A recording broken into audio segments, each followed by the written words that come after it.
Thank you, Mr. Chairman. And before you start my clock, I'm going to experiment with something that I haven't tried before. I have two questions, but the first question has four parts.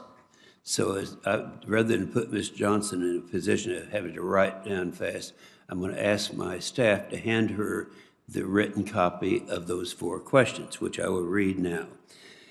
First of all, Ms. Johnson, won't denial of this... The senator's time has expired. I didn't do that to you. All right, go ahead. All right. Denial of the small refinery exemptions, of which we have two in Oklahoma, ultimately drive gas prices up? And does the data support an assertion that small refinery exemptions lower blending and biofuels? And please describe your understanding of the EPA's stakeholder engagement with refiners regarding the proposed rule, and is there data to support the claim that EPA's denial of hardship small refineries would contribute to closure of American refineries and lost jobs? Now, anything that's already been answered, you can go ahead and run over that fast, all right?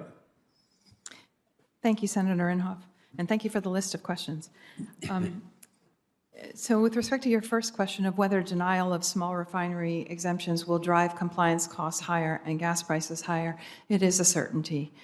If EPA publishes its proposed denial, the parties holding the RINs that small refineries need for compliance will be in a position to demand exorbitant prices because small refiners will be captive buyers on the eve of the compliance deadlines, multiple compliance deadlines on top of one another because EPA has been so delayed in its rulemaking. This is assuming that RINs are available at all. So my small refineries do not have the RINs that they need for compliance. They are physically unavailable. No more 2019s are available for compliance. No more 2020s are available for compliance because, as EPA described, parties' uncertainty about what the ultimate volumes will be are holding on to their excess RINs. So it is a recipe for crushing small refineries. It is a recipe for escalating RIN prices. They will get much worse if EPA moves forward with its proposal. Gas prices will increase with RIN prices for parties that can partially or fully pass through their costs, for example, large integrated oil companies and large exempt retailer chains, and small refineries will be forced to violate the law without hardship relief, shut down, curtail, or go bankrupt. Those are the Department of Energy's predictions. With respect to your second question, Senator, does the data support the assertion that small refinery exemptions lower blending of biofuels? I want to answer that in two parts. First of all, EPA's current proposal relates to compliance years 2019, 2020, and 2021. It is impossible to blend any more fuel in those years. Those years have already closed. So no, no biofuel blend rate will go down. And essentially, the other proof is that there's a lot of discussion about the 2016 to 2018 timeframe when the prior administration granted more hardship relief than it had historically. During the period of time when small refinery hardship increased, so did the blend rate. And the simple reason is small refineries cannot meaningfully impact the blend rate. The blending is done downstream. The only question is whether or not small refineries are going to make massive wealth transfer to the large integrated oil companies and large exempt blenders that hold the RINs needed for compliance.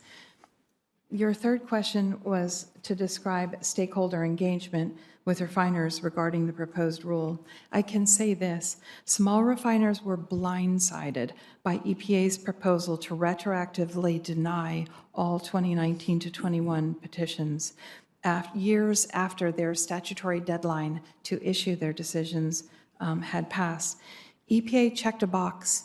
They met with us on August 25th of 2021. They shared no substance about their plans to issue retroactive mass adjudications and denials for small refineries. The proposal matches entirely instead the asks of the biofuel industry. which seems to have had meaningful engagement with EPA. EPA also seems to have engaged with the USDA.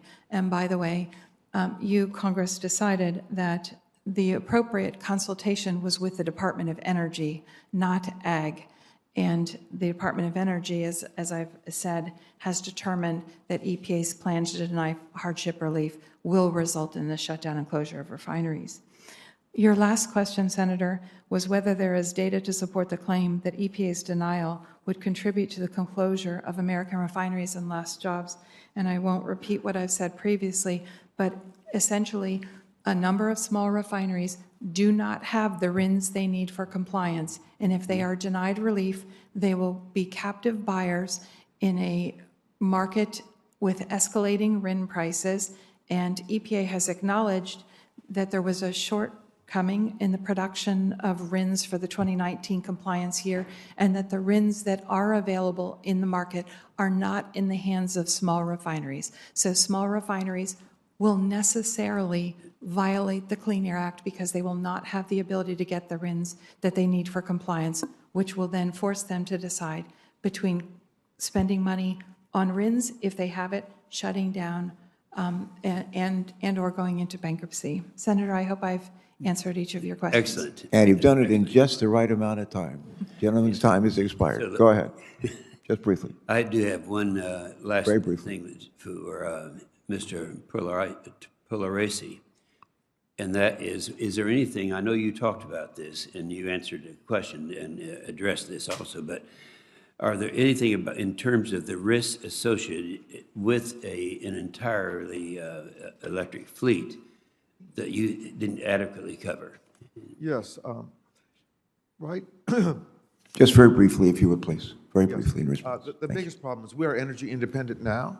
In order to move to an electric fleet, we have to move to a series of critical materials and minerals, on which we will be highly dependent.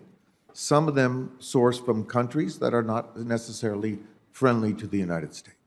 And if I may just correct one, this one question that I thought is very interesting. It's very important to understand that Oregon has the 5th highest gasoline prices in the country. So it may be lower than some other adjoining states, but gasoline prices are quite high in Oregon. All right, thank you. All right.